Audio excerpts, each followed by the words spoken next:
glad you could join me today as we take a look at what makes Randy, well, Randy. I hope you enjoy. Right. That's okay. Or my left, if I'm talking to him like this. And Randy was here last night. He's part of the Flute Circle. And he's an award-winning composer and a songwriter and a recording artist, profiled in 207 on National Public Radio's All Things Considered. Native of New Mexico and Native American ancestry, Chol Mayan, is that correct? Chol Mayan. His music is used in films and documentaries as well as in public and community radio programs where he's a regular guest.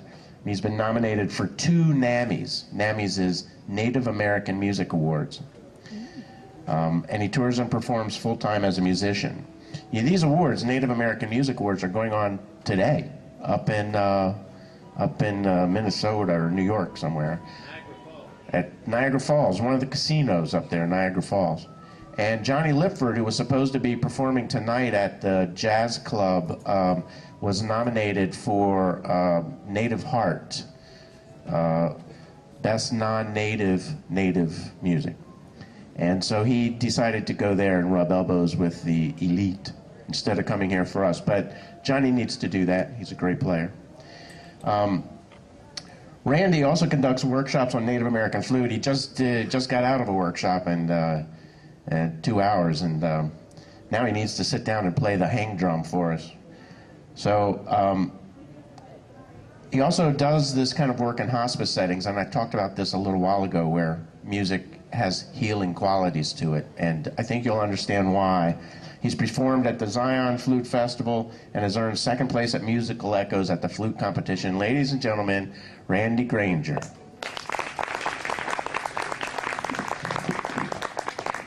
Thank you for that fine introduction. You're really doing a fantastic job there. We appreciate you.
Wow.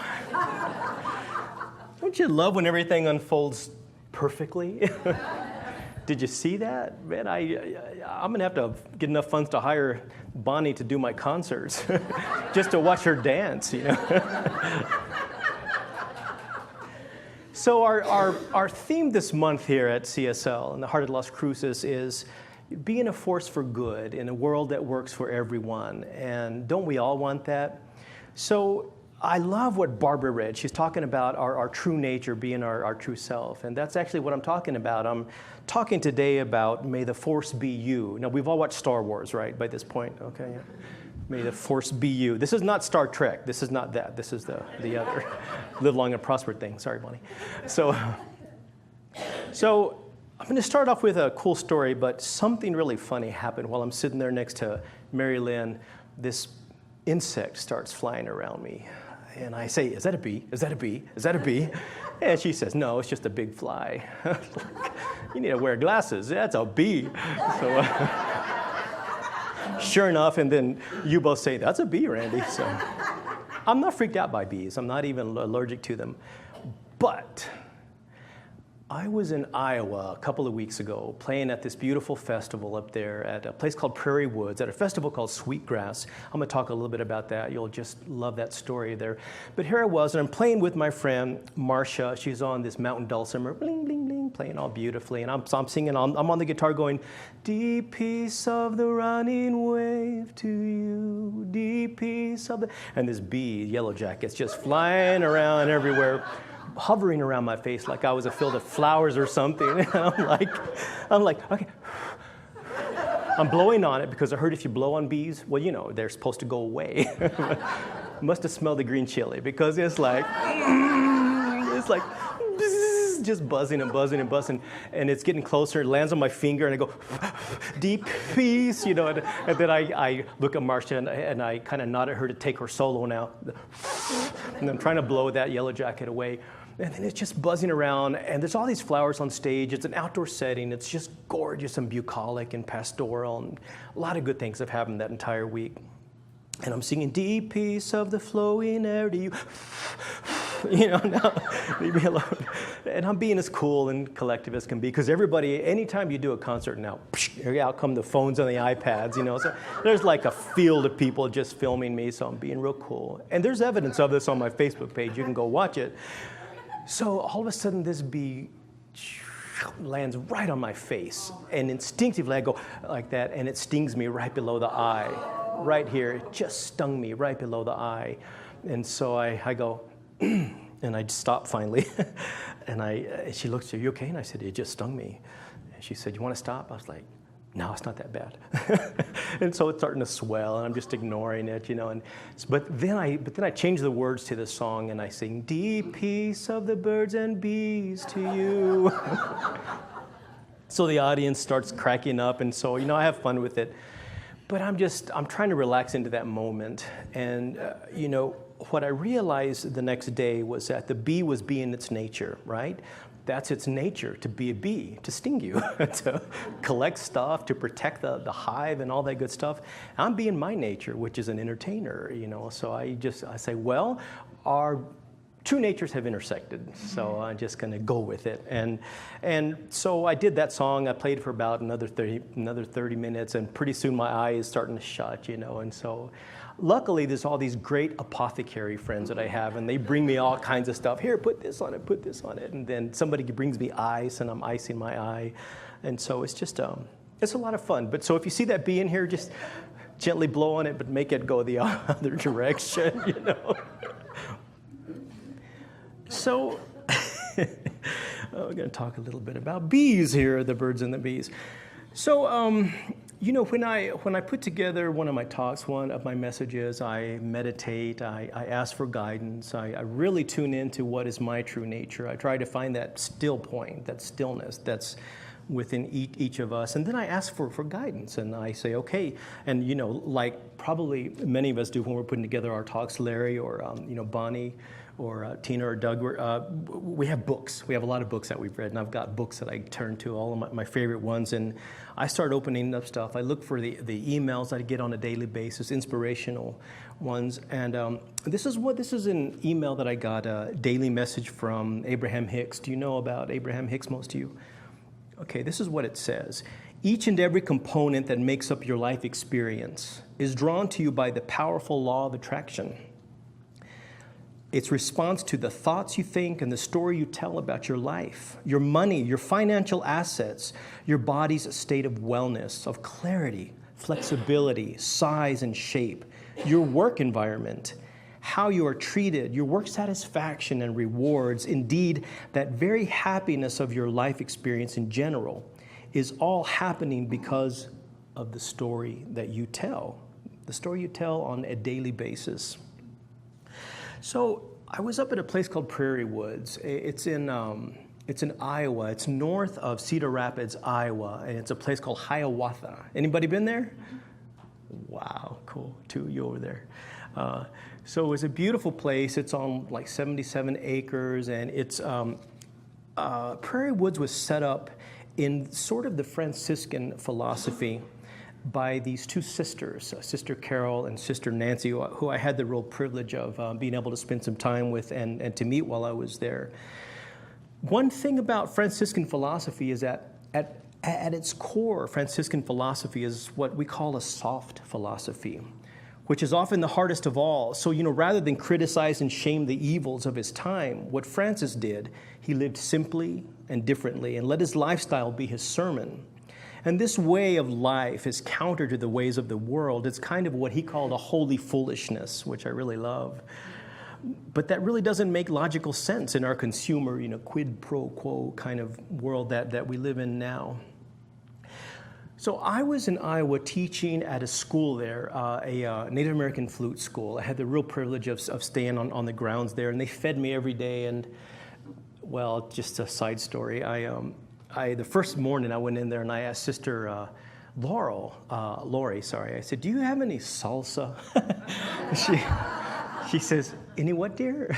I was like, "Never mind. I should have brought my own Tabasco. I'm sorry, So she goes home, and at lunch she brings me some homemade pico de gallo salsa that she made. I'm like, "Are you kidding me?" She says, "I'm gonna let you have this on one condition. You have to sing La Bamba to me, or that Earth, Wind, and Fire song, September."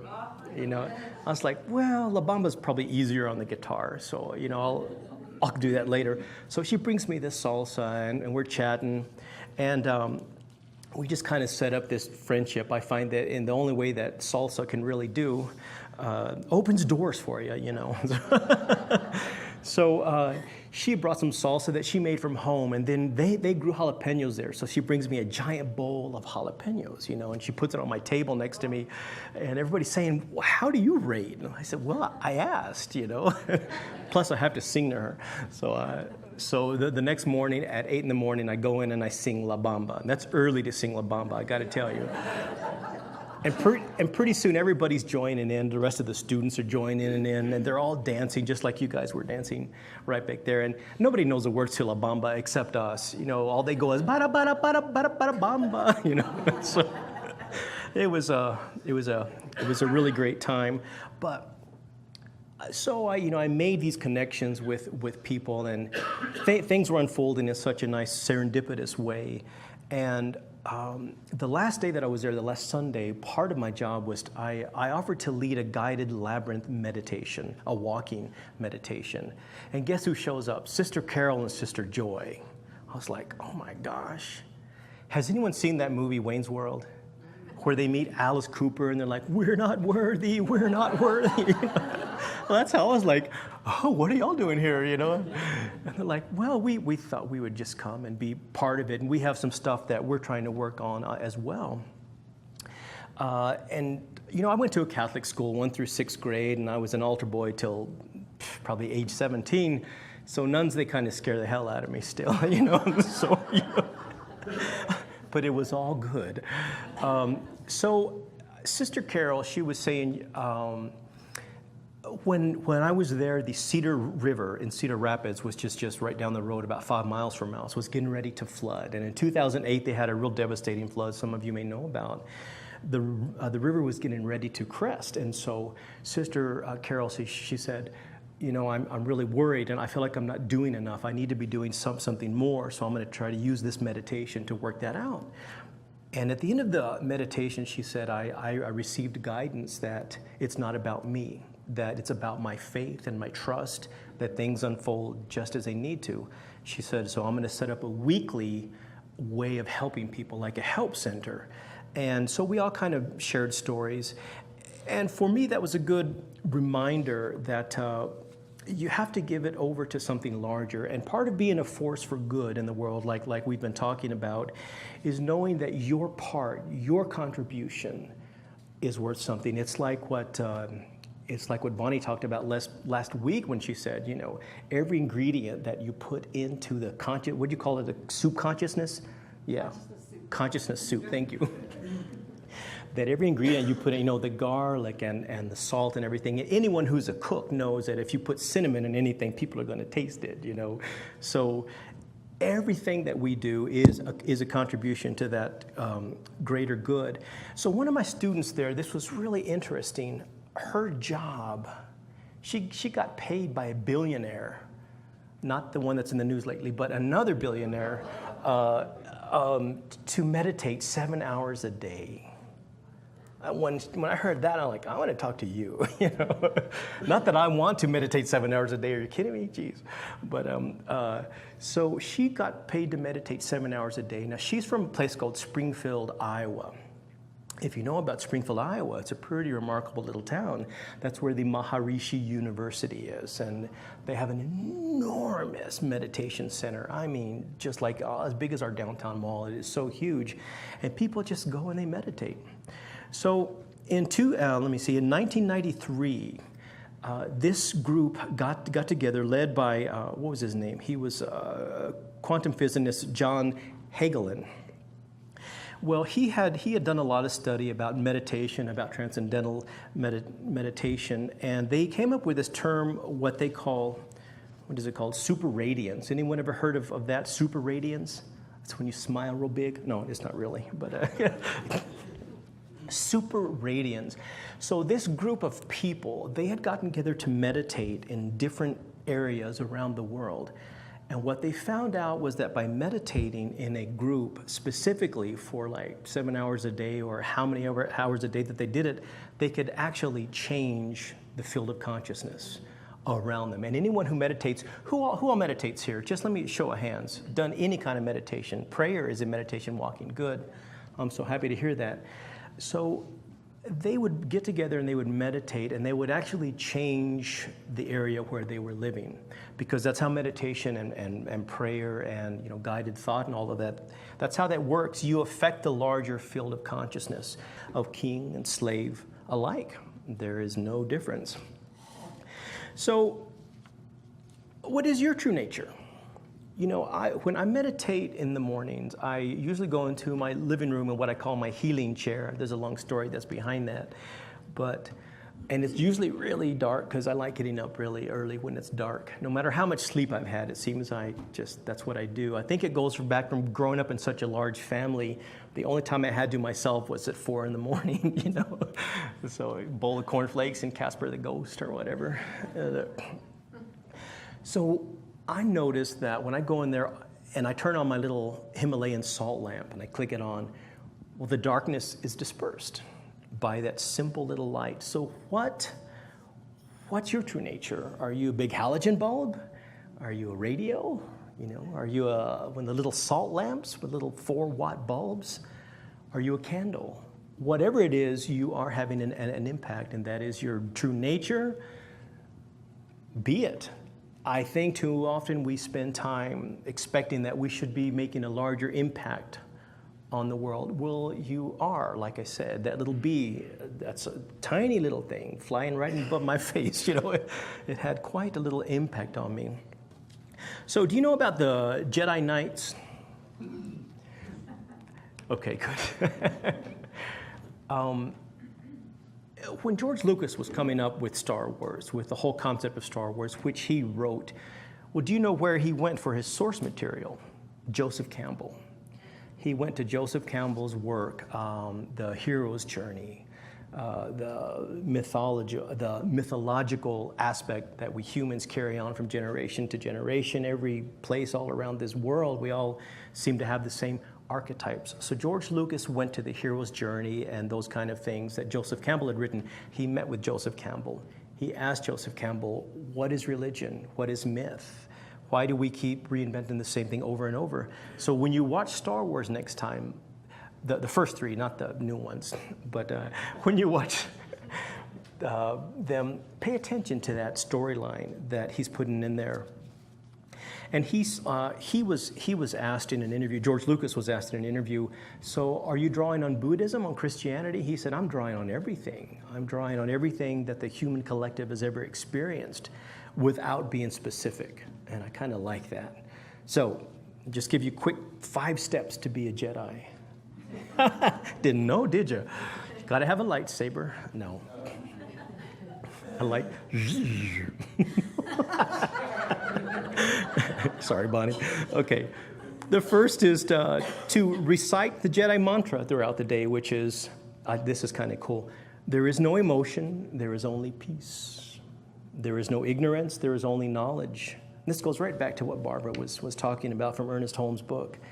There is no passion, there is serenity. There is no chaos, there is harmony.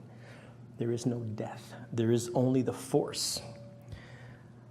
The second part is remind yourself of what you can do on a daily basis. You can change somebody's day.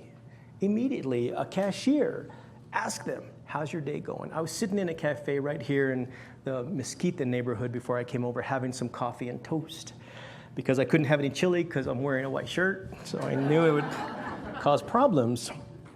And I'm talking to the waitress. She's really funny. She's just a great, great person. And she said, you going to have any dessert today? And I said, no, I have to go speak. I can't get any ice cream in my throat. She said, well, how about an empanada? And so, so we're having a lot of fun. But that interaction reminded me of the community that I'm so well connected to. That's part 2. Number 3 is treat yourself to goodness. Watch something beautiful, listen to something beautiful, go to a symphony, go walk in a park. I mean, Las Cruces, we have such fantastic weather. You can pretty much do that every day. The next part is to meditate. If you don't know how to meditate, just look it up. A lot of guided meditations online, or come to the meditation that we're doing here every Sunday at 9:45, right? Okay. And the most important part, disconnect to reconnect. Bzz. Yep. Get off of Facebook.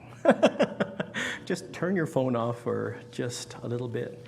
So those are the way to be Jedi. And Jedi has moved into our lexicon, to the way that we talk anymore, our current pop culture, our current culture. I am Jedi means that you got your act together. And that's kind of a nice thing. So there's a great treatment in the Science of Mind. I think this is from Living the Science of Mind. I can't quite remember because I have the huge book that has all of them put together. This is one for a treatment for peace of mind that I used for years and years and years, trying to understand how to change my life. Before I knew that I was a master of my own life because I was co-creating. I didn't used to know that. I thought I was a victim of my circumstances. And Science of Mind really helped me understand that that's not the case at all. So I said this one twice a day, every day, for probably about 3 years. I'm just going to give you a snippet of it, all right? Then I'll turn it over to Bonnie for a nice meditation. I love this one. It says, I contend with none, argue with none, and am filled with wonderful peace and light. There is no uncertainty about my future and no fear as a result of my past. I live in an eternal now, which is filled with good alone. Goodness and beauty follow me. Peace and joy accompany me. Happiness and wholeness fill my entire being with the realization of love and perfection. I am the spirit of confidence, and I am poised in love and reason. I am the perfect law of truth and the complete presence of beauty. And so it is. Thank you.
Thank you for joining me today, and I hope to see you again.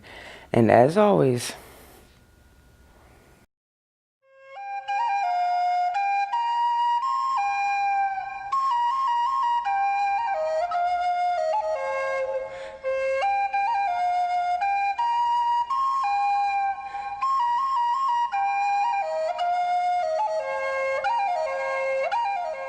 My music, I'd call it's a New Southwest music that really fuses the influences that I grew up with here in New Mexico, like Native American, Hispanic, as well as the Western and the cowboy, with a good deal of rock thrown in there too.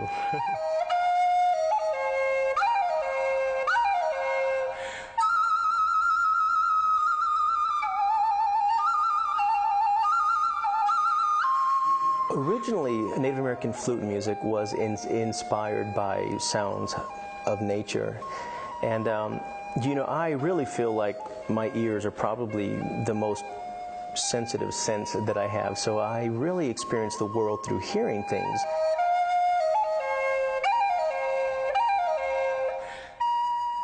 My music definitely tries to capture